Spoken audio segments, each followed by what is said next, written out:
Update. Welcome to the page and today's edition. Please pay very good attention to every video and update coming out from this page. It is very necessary and important. If you are not paying attention to every video that is coming out from this page, you won't be getting the message that every news update is delivering here in the page.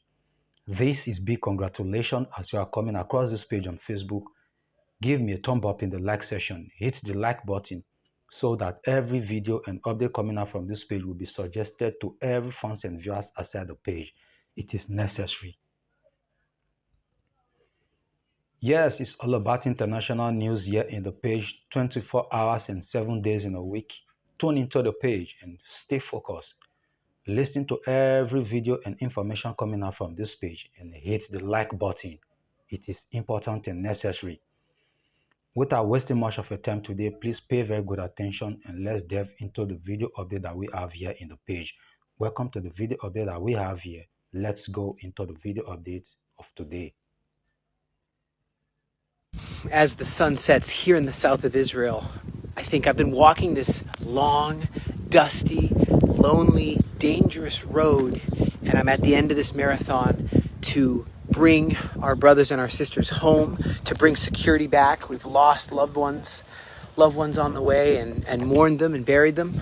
We have the United States President announcing, along with Netanyahu, a peace plan. You know, the greatest peace plan the world has seen in 3,000 years, he says, and that Gaza will be de-radicalized and a terror-free zone that does not pose a threat to its neighbors, and that Gaza will be redeveloped for the benefit of the people of Gaza, he says, who have suffered. He says, bring them home now. And if Hamas agrees to this, the war will immediately end, and essentially there's going to be a withdrawal of our guys. And, you know, I don't know how much I trust this international Arab armies that are to essentially supervise the destruction of all the tunnels and of all the Hamas dismantling, disarming. And of course they say that all military operations will cease, military bombardment, artillery. I mean, I hear the booms right now around me. And, you know, within 72 hours, all of our hostages, alive and deceased, will come home. In Hebrew, habaita, come home for decent burial, some of them. And of course, we have to release murderers with blood on their hands.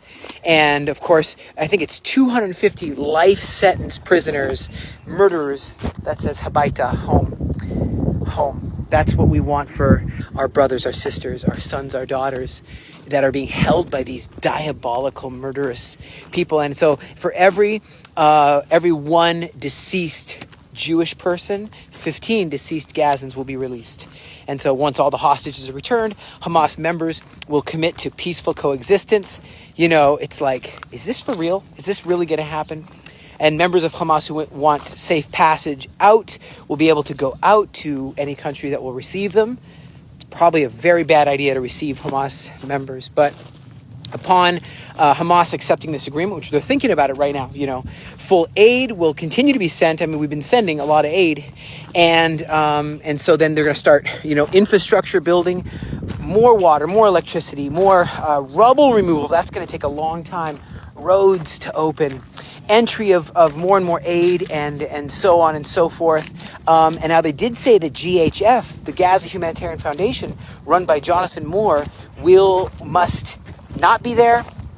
I don't understand why that would be. They're doing such a great job. I just now was able to see some of how good they actually do, how much aid is distributed there. And as the sun goes down in the south of Israel, I can't wait for the rains not because I want to get rained on, but to see the green grass return to this arid Middle East. Gaza will be governed, they say, under a temporary transitional government, like, I don't know, an apolitical Palestinian committee, they say. I don't trust that. I just don't. And they said it was made up of qualified Palestinians, international experts, like a technocracy, a board of peace, which will be headed and chaired by President Donald Trump. Okay. that's interesting how this all would work, including former Prime Minister of the UK, Tony Blair, and some other heads of state would help do this. This is so phenomenal what's going on. And this body will set the framework and handle the funding for the redevelopment of Gaza and all the investments. I wonder if Jewish people are going to invest, and are Israelis allowed to invest in land there? Hey, beachfront property. I know that we should have an Aliyah return center there on the beach of Gaza. Yes, I know that Trump had this plan, Trump's peace plan 2020, and the Saudi-French proposal. And so they're thinking that they would have, with the Saudi Arabians, some sort of a joint control of Gaza. And it's still not all secure, but using the best international standards to create the most modern and environmentally friendly green energy. And so they want to do this. There's going to be an economic plan from also the Arab countries, as well as the Western countries, the World Bank, the IMF. I would guess a special economic zone, like a free trade zone with no tariffs, or special preferred tariff rates. And no one's forced to leave Gaza. Although, if you ask me, I don't know how smart that is. I think, how can they be there when you're bulldozing and rebuilding and there's all these unexploded ordinances? It's not a livable place right now. But people are encouraged to leave while a better Gaza is built, and those who want to be disarmed and dwell in peace can return, and forever disarmed, no weapons ever. I mean, I want to believe that this can really be true. Hamas and other factions agree to not have any role in the governance. That's what they'd have to do. All military, all terror, all offensive weapons, infrastructure, tunnels must all be destroyed and not rebuilt. So am I going to have to continue doing that or not? I'd like to know that. That'd be wonderful to know. Process of demilitarization. It's very interesting to see what's going on.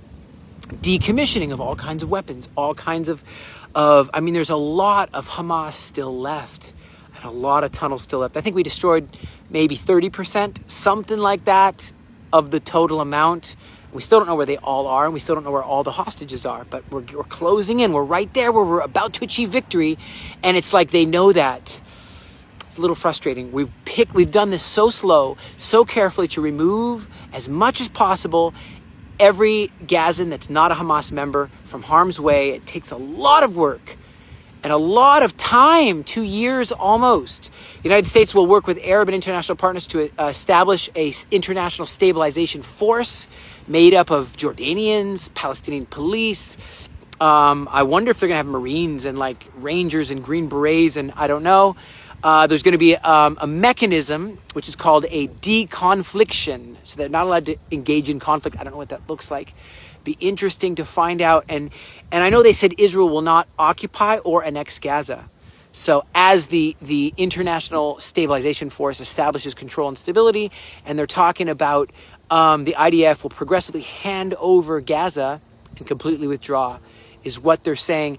Now, what happens, here's what we're all holding our breath waiting for. If Hamas delays more than 72 hours or rejects this proposal, then we're going to complete the work that we've been doing to remove them once and for all and have complete and full victory over them, and do this by force. So I guess this is kind of saying victory for Israel, but we can give you a way to leave and not leave in a body bag, I guess.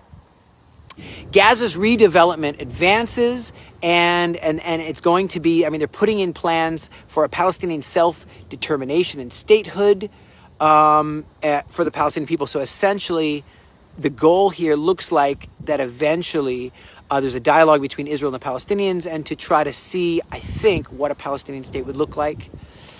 I don't think it's the right time. I don't think that they've proven that they are worthy of running a state. I don't think that they have even a state next to Israel in their desire. They haven't said that's what they want. That's what the West is saying, but it's not what they've been saying. We've got to listen to what they want. They want from the river to the sea. They don't want a state next to Israel. So Israel will do what we need to do, what we must, if this doesn't succeed in the next 72 hours. And so I guess we're waiting to hear what the Hamas is going to say. I'm really glad to say that Trump believes that the Palestinians in general will not have an authority role in Gaza. And I think we can believe him when he says that. And we can believe that He will not allow for any funny business. I don't want anyone to be tricked on any side. We've gotten tricked. We've been misused. We feel we've given up our security to appease the international community. When they think that this will bring peace, they just don't know that if someone's a jihadist, they want to control the world. They want to defeat the West. They want to kill the Christians and the Jews. They don't want to dwell in peace next to Jews or next to anyone. They want to dominate. So that's something I feel the West doesn't really understand. I know our Prime Minister apologized to Qatar, the Emir of Qatar, and said we're not going to strike on their soil again. So guys, we're here holding our breath. I think it's time to pray, guys, to pray for the future, to pray for full and complete victory. And like I always do, I say a verse, Psalms 91, verse 7. 1,000 may fall at your side, 10,000 at your right hand, but it will not come near you.